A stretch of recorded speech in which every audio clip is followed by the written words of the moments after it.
Hello everybody. So today we're going to be doing a small review of the Game Boy Pocket, which has a GABOZE pocaio installed in it. The GABOZE pocaio is by someone named Eugene. My apologies, I cannot for the life of me remember his last name, but he is on the RetroPie handhelds. He is on Instagram. So go and check him out. He does have an awesome little board for this Game Boy Pocket. This one was actually put together by another RetroPie handheld member.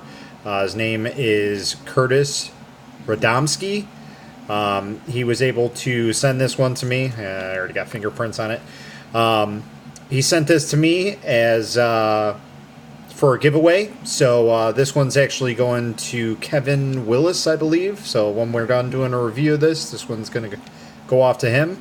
But I just wanted to do a little slight review of how these look and what I think could probably be an improvement, and just my overview thoughts of the system itself. So at first glance, this is amazing looking. I love the clear blue color.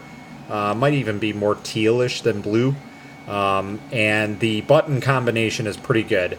Now you can add up to 6 buttons. As you can see, there's a buttonhole there and a buttonhole there. But personally, I think it gets a little cluttered on the front here. So that's just my preference. There are people that do the 6 button, but that's entirely up to you. I think maybe adding some shoulder buttons on the back might be the best route to go. But you know, this is a pretty good little system here. It's basically a miniature Game Boy, and you know, it's literally a Game Boy Pocket, so it can fit very well in your pocket. You can take it anywhere. The only downside is as of right now, the only maximum battery capacity that I've seen for these is 1700 milliamp batteries. So it doesn't last too long. I think somebody reported about 40 minutes of gameplay on this. So I mean that's a good amount. I mean that's old Game Boy style stuff. So I mean it's not too bad. So just going overview. You know, everything looks fairly good. You have the 3.5 millimeter jack there. I believe this is an upgraded jack because I don't think the one that I have has that. But that's an upgraded jack, it looks like. You have your SD slot in the contrast area. This one he wasn't able to have enough time to add a Game Boy cart to it, so he plopped a battery in it. Not the end of the world, but for my personal preference, when I build mine, which is right here, I will have a Game Boy card. Everything will be looking like it should be. The least amount of cutting, obviously, is best. So everything's pretty much mostly intact in the back here. You know, the battery door compartment, that's kind of a moot point. You know, you can use cell batteries, I guess, if you want, or not cell, but like AA style batteries that are lithium ion batteries. I guess you could try and use those instead of a battery pack. That's fine. I believe this one is from a Samsung S3 or something like that. So it's a little more powerful, but you know, it's all right. So on the other side here, we have our volume wheel and our charging port, or our power port. As you can see, you know, there's a little bit of cutting that was done here for the controller wheel. So not too bad, but personally, I mean, it could be probably a little bit cleaner look. Another thing that you could probably see right off the bat, you could probably see the silver bleeding through from the light. The reason why that's there is it's basically taped to keep the bleed through from the screen itself. So that way it's not literally bleeding through and you're just seeing the edge of the screen. So you could probably use dark tape or make a bracket for it or something. So let's go ahead and boot this up. I will let you know that this boots up and it takes a long time. I know that Eugene does have a revision for this. This has got his preloaded image on it. So, but he does have a new one out, and I believe it is much faster. I'm not sure how much, but this is the original version. So let's go ahead and boot this up. So as you can see right now, it's kind of, the screen is a little offset. I don't know if that's an issue with the build or the builder. Again, it's not the end of the world. These are actually fairly cheap compared to Game Boy, regular Game Boys. I think I paid about $130 for this one, maybe less. I'm not sure.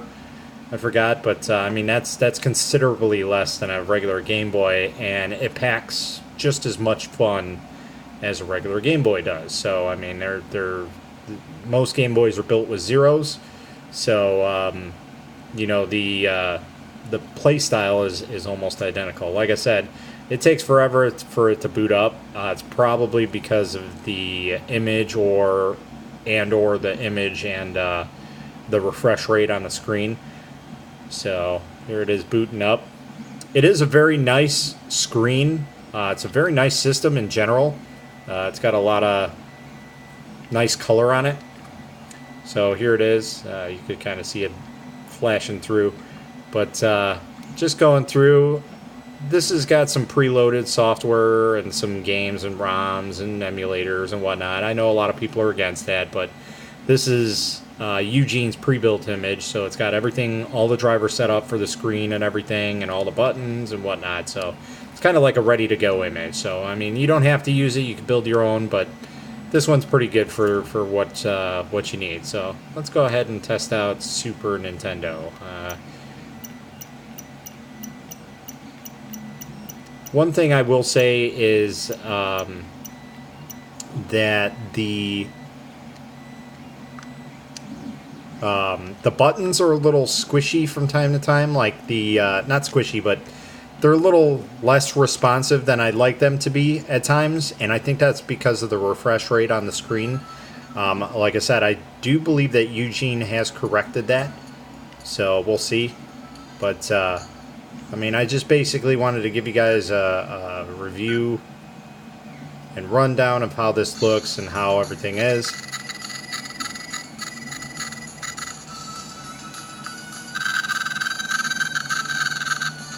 So the sound is a little choppy. Let's see if we can skip through here.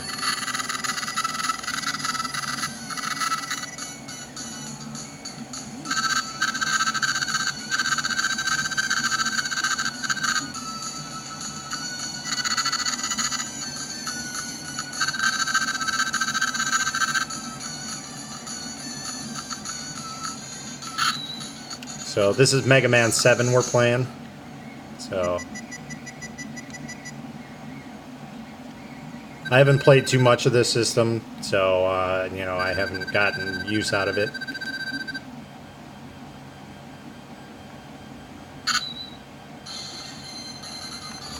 All right, come on, let's get some going here.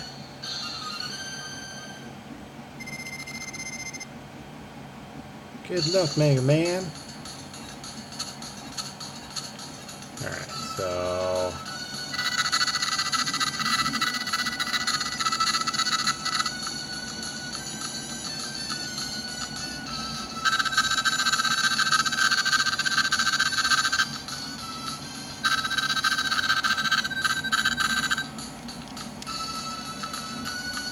trying to skip this, but unfortunately this is an older game and skipping is not really a thing back in that day. So I guess we're just going to have to sit here and watch me play a little bit. Or at least let the CGI type startup, automated startup, do its thing. Not even CGI.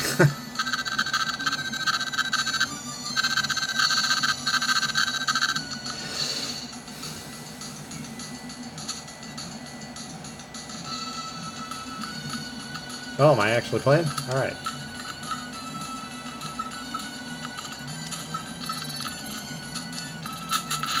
Oh god, I'm dying.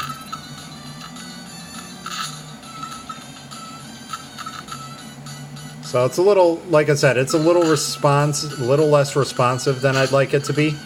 But from what I've heard, the image is a little better now, and he does have an updated version of that. So not the end of the world. Again, here's all your information for setting it up if you want. And what's nice is this has got a Pi 0W on it, so you can just set it up and have everything you want transferred into it. Obviously, mine will have TurboGrafx 16 on it because that's one of my favorite systems. So, but there's a basic rundown of it. Again, if you want to turn this off, what you'll have to do is go down to quit and actually shut down the system.